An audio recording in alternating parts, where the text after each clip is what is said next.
Hello everyone, welcome back to our channel HPG के Nakul pressure. आज मैं एक बार फिर से आप लोगों के लिए एचपी टेट से जुड़े हुए सवाल लेके आई हूँ, जो कि जिनके की 100% चांसेस रहेंगे एग्ज़ाम में पूछे जाएंगे। तो चलिए देखते हैं। ये रहेगा पार्ट 5।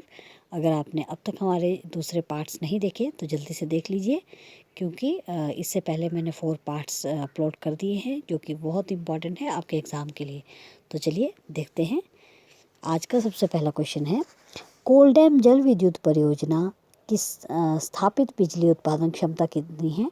तो जो कोलडैम जल विद्युत परियोजना है, इसकी जो स्थापित बिजली उत्पादन क्षमता है वो है 800 मेगावाट। याद रखिएगा, कोलडैम जल विद्युत परियोजना में 200 मेगावाट के जो है टरबाइन लगे होते हैं, जो कि 4 लगे हैं, और 200 इंटू 4 करके आ गया आपका आंसर 800। तो याद रखिएगा, कोलडैम जल विद्युत परियोजना में 4 टरबाइन लगे हुए हैं 200 मेगावाट के, जो कि कुल मिलाकर क्षमता है जिनकी 800 मेगावाट। नेक्स्ट क्वेश्चन है, नेस्कॉम का गठन कब हुआ था?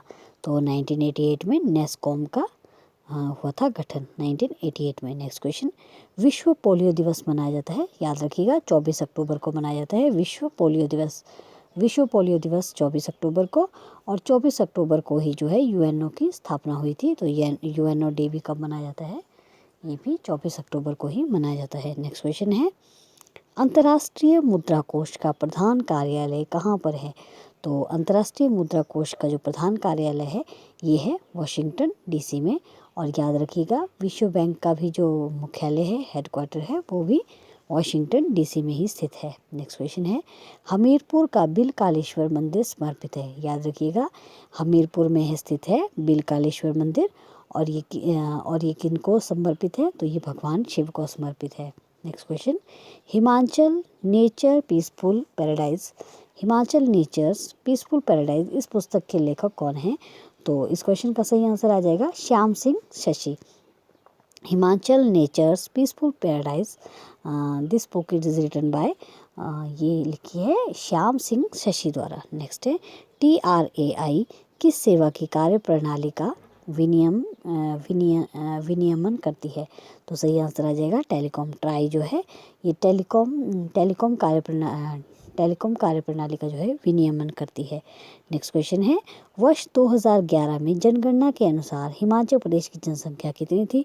तो ये जनसंख्या जो यहाँ पर दी गई है वो 2011 के अकॉर्डिंग दी गई है 68,064, माफ़ कीजिएगा 68,64,602। अगर आपको आंकड़े कहीं और मिलते हैं और जिसमें कि इससे ज़्यादा बताई गई है तो प्लीज़ कमेंट बॉक्स में ज़रूर बताइएगा। नेक्स्ट क्वेश्चन है, मुंबई गोल्ड कप का संबंध किस खेल से है? तो सही जवाब आ जाएगा हॉकी।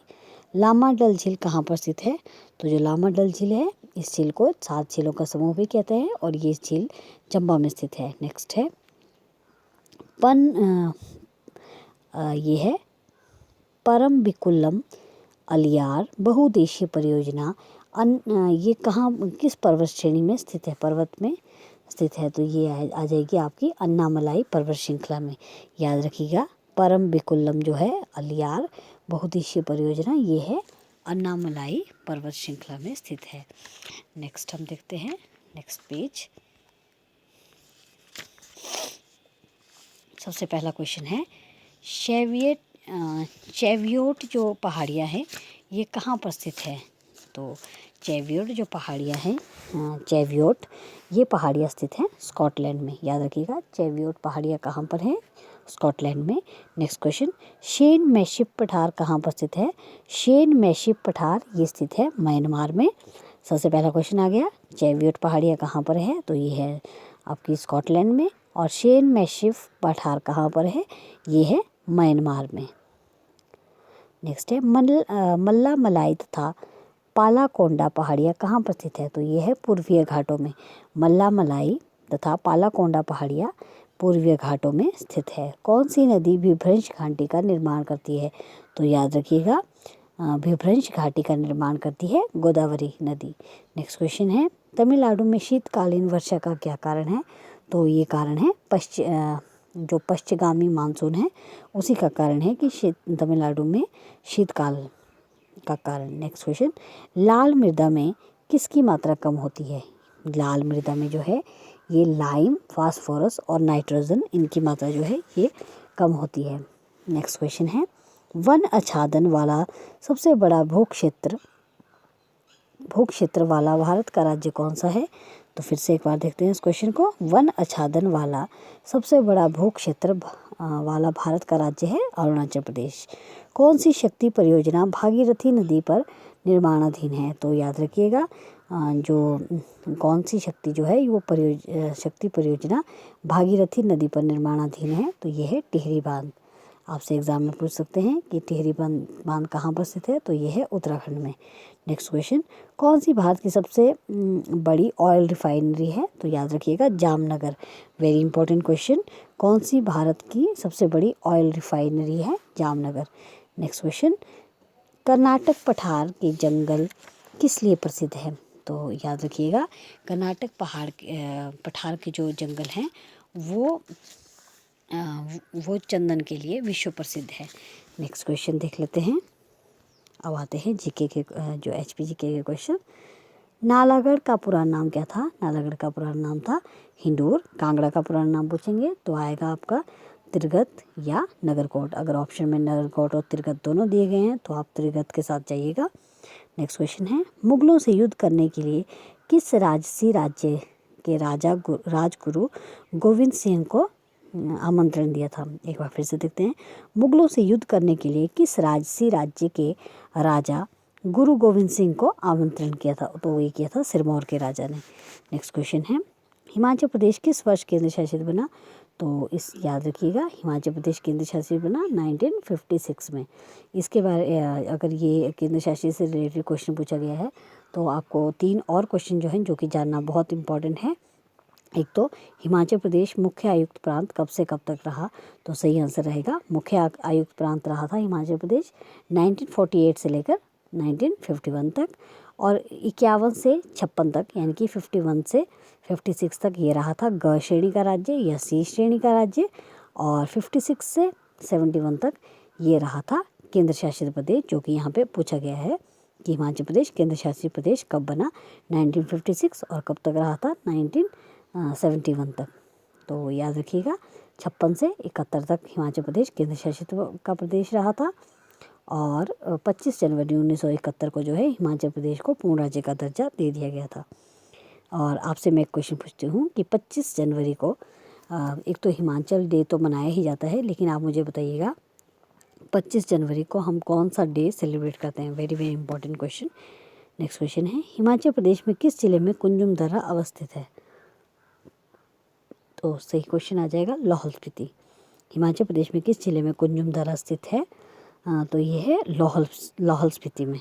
नेक्स्ट क्वेश्चन है, बसपा किसकी सहायक नदी है? तो याद रखिएगा बसपा नदी ये सहायक है सतलुज की। बसपा जो है सहायक नदी है सतलुज की। नेक्स्ट क्वेश्चन, हिमाचल प्रदेश के किस जिले में काइस वन्यजीव अभयारण्य है? बहुत इंपॉर्टेंट क्वेश्चन। हिमाचल प्रदेश के किस जिले में काइस वन्यजीव अभयारण्य है? तो ये है कुल्लू में। और हिमाचल प्रदेश में कितने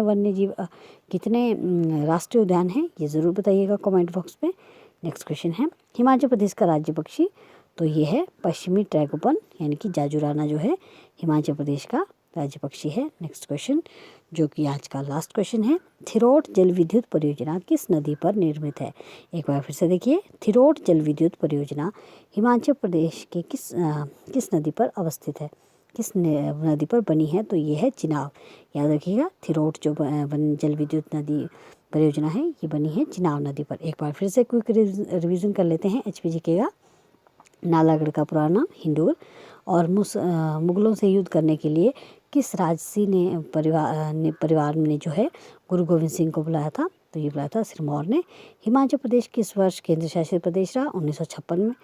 माफ़ कीजिएगा यहाँ क्वेश्चन पूछा है बना तो 1956 आएगा। अगर आपसे पूछते हैं कि कब से कब तक रहा तो 1956 से 71 तक। हिमाचल प्रदेश में किस जिले में कुंजुम दर्रा है? तो कुंजुम दर्रा स्थित है लाहौल स्पीति में। बसपा किसकी सहायक नदी है? तो ये है सतलुज की। हिमाचल प्रदेश के किस जिले में काइस वन्यजीव अभयारण्य है? तो ये है कुल्लू में। हिमाचल प्रदेश का राज्य पक्षी, तो यह है पश्चिमी तटवन यानी कि जजुराना।